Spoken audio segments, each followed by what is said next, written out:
Raider Nation, what's going on? It's Mitchell Reds here, host of the Raiders Report. Coming up on today's show, I figured I would go ahead and rank some of the top free agents that are still available out there on the board, considering the fact that a lot of people were hoping that Josh McDaniels and Dave Ziegler would make a move at the NFL trade deadline. That did not happen, and now the fact that the Raiders ended up firing McDaniels, they fired Dave Ziegler, they fired Mick Lombardi, to me, those are aggressive moves. And after hearing Antonio Pierce speak, I'm sorry, man, if you don't think that there's a player that wants to run through a wall for that guy and that a player wouldn't want to sign with this team, I think that you're lying to yourself. But remember, if the Raiders go ahead and they sign a player during free agency, if it's a big enough name, I'll be live here on the Raiders Report. If they sign a player, no matter what, you will get a video.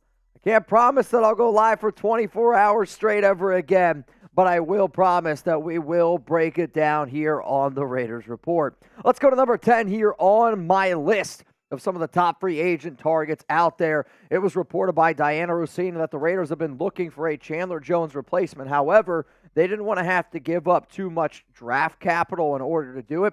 Luckily for the Raiders, you don't have to give up draft capital when you're looking at free agents. So a lot of the names that you're going to see on today's show are going to be bolstering that defense. It's going to be trying to replace Chandler Jones, finding an edge, finding a defensive end, finding somebody on the interior that can help out this team. Last season, Pierre-Paul, 25 tackles, 3 sacks, 5 tackles for loss, 7.5 fingers. The numbers go on, but this is going to be a player that honestly can help add a little bit more depth to this defensive room, because one of the things that I picked out that Antonio Pierce said was this. He said that he's going to have his guys get after the QB. He wants people to be more aggressive, and I anticipate you start seeing a defense that, sure, Patrick Graham is still going to run his defense, but Pierce is going to want something that's a little bit more aggressive. He's a defensive-minded player. He's a defensive-minded coach. Jason Pierre-Paul makes the list here at number 10.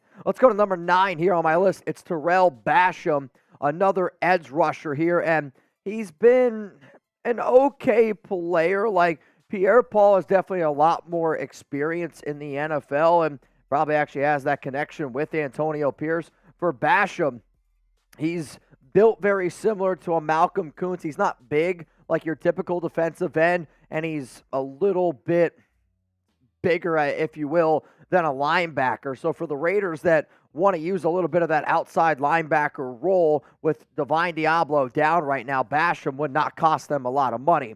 Rolling in here at number 8 for the top Raiders free agent targets, I'm going to go with Robert Quinn here. And Quinn has had some ups and he's had some downs, and essentially that's what he's done throughout the history of his career when you actually look at it. But over the past 4 seasons, really struggled last year, got up there in age with the Bears, with the Philadelphia Eagles. And the year before that, he led the National Football League with 18.5 sacks. Maybe I'm a trend guy. I don't know, but I know this. Robert Quinn has a phenomenal relationship with Raiders interim general manager, Champ Kelly. He's got a lot of Chicago ties in terms of what type of player that they're looking for. He could be a leader. He would bring some tenacity and could really help this team out. Let's go to number 7 here. It's Anthony Barr at linebacker. And the way that I ranked these was based on overall team need, overall talent, what it would cost, fit. I tried to do the best of my job, best of my abilities to try to predict what this team is going to look like in the world now without Dave Ziegler in the world, without Josh McDaniels. And Anthony Barr last season did have 58 tackles. Played a little bit of time with Minnesota, has spent some time with the Dallas Cowboys. Barr does know Kennedy Polamalu, and Polamalu was the running backs coach in Minnesota. I will always say, now that you don't have, McDaniels and Ziegler anymore, the relationships still matter, especially at this point in the season. But with the injury surrounding a Luke Masterson, with the injury surrounding Divine Diablo, even Robert Spillane's been a little bit banged up. Anthony Barr can still be a solid run stopper, especially if you're not going to address your defensive tackle room. Let's go to number 6 here. I'm going with a big boy up the middle. It's Linval Joseph. And to me, certain players get opportunities because certain teams are smarter than others.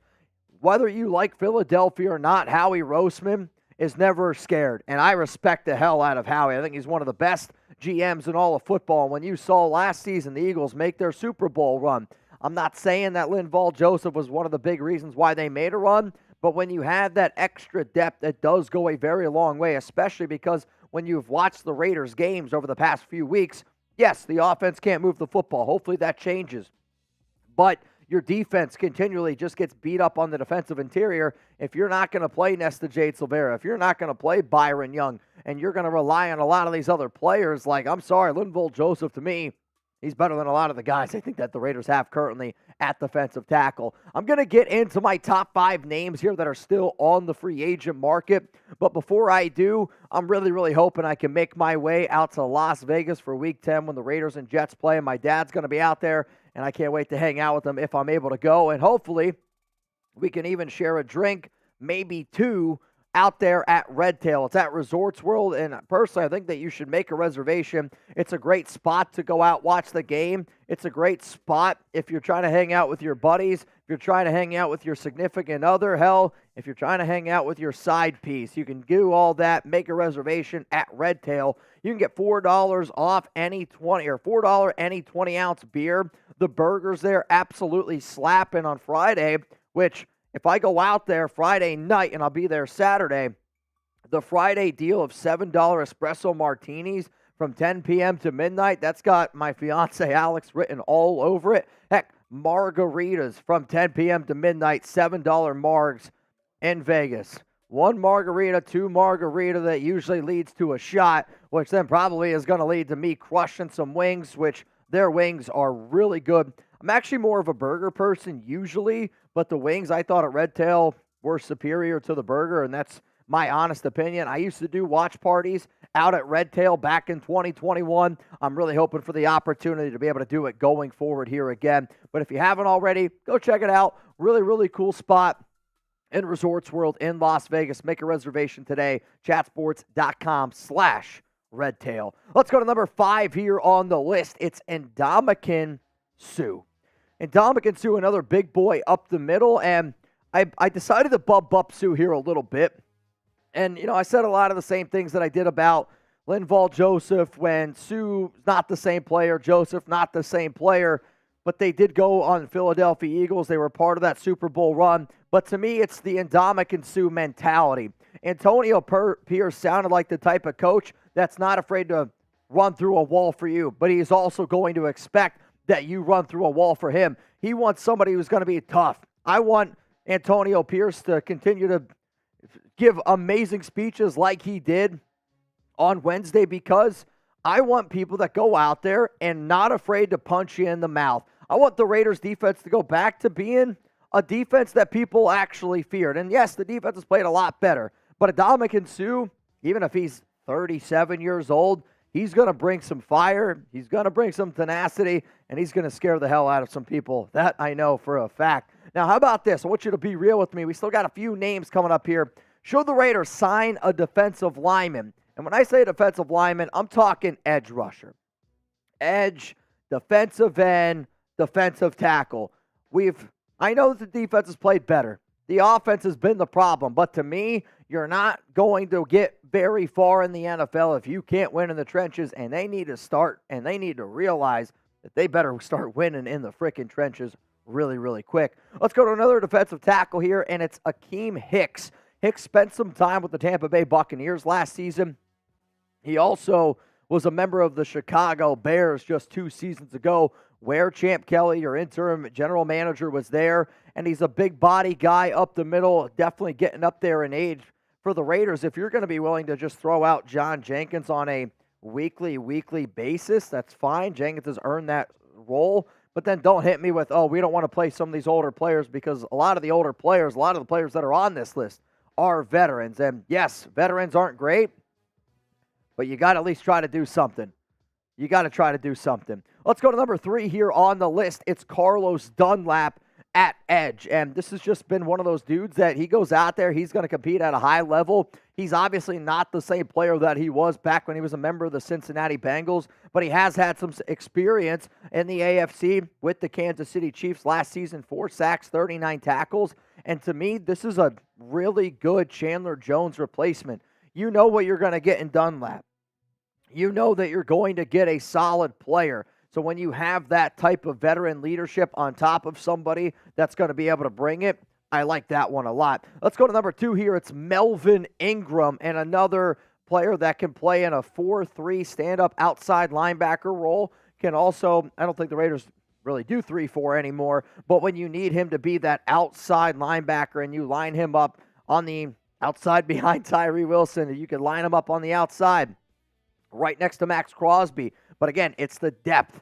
The Raiders need some extra depth here at edge. You need some extra depth at linebacker, and no disrespect to Isaac Rochelle. Isaac Rochelle is not as good as Melvin Ingram. Isaac Rochelle is not as good as Carlos Dunlap, and I'm hoping that this new Raiders regime that we got running here smartens up a little bit and realizes that I don't care if you're just friends with these players, you're here to win some football games, and that takes putting some better talent out there on the field. The final name is a defensive tackle, and I hate to break it to you, I have still yet to learn how to pronounce his name. Matt? Probably not. Matt, the defensive tackle here, he played for the Carolina Panthers a little bit last season, a Temple product, and my problem is I can't look at the name. Every time I look at the name, I can never get it right. But he is a tenacious player. He's somebody that's going to go out there and hustle. He's going to have that motor. He's going to give you everything that he's got, and he would be your best defensive tackle on this team. I'm surprised that nobody has decided to sign him. I'm kind of surprised that there hasn't been as much interest, and maybe it's because he is getting up there. Maybe he's looking for a little bit of money. Matthew Ioannidis. It sounds like something that cures a disease. I don't know what it is. But Matthew Ioannidis is number 1 on my list for the top free agents that the Raiders to sign. You can have a lot of skill position players in your secondary, safety, corner, linebacker, edge. If you don't win in the trenches, it's not going to matter, and teams are going to beat you up the later and later in the season gets, especially when it gets colder and colder, and then you got to figure out how to stop the run. Matthew Ioannidis, I think, is going to be able to help you do that. So how about this? I want you to name a player that you think that the Raiders should go out and sign in free agency. Should it be one of the edges that I talk about? Can it be a defensive end? Maybe it should be a linebacker. I know some of y'all are going to be like, Mitch, you did not include any offensive players. You're right, I didn't. Because to me, the offense doesn't need to be fixed. You fix the problem. You fire Josh McDaniels. You bench Jimmy Garoppolo. The Raiders' offense will be better.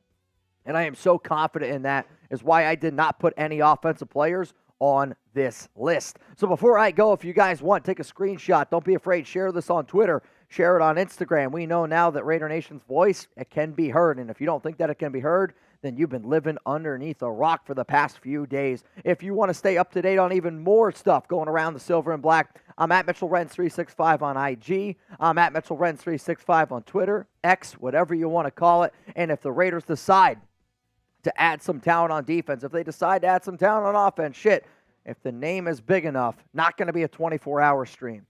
Unless Jeremy wants to do a 24-hour stream.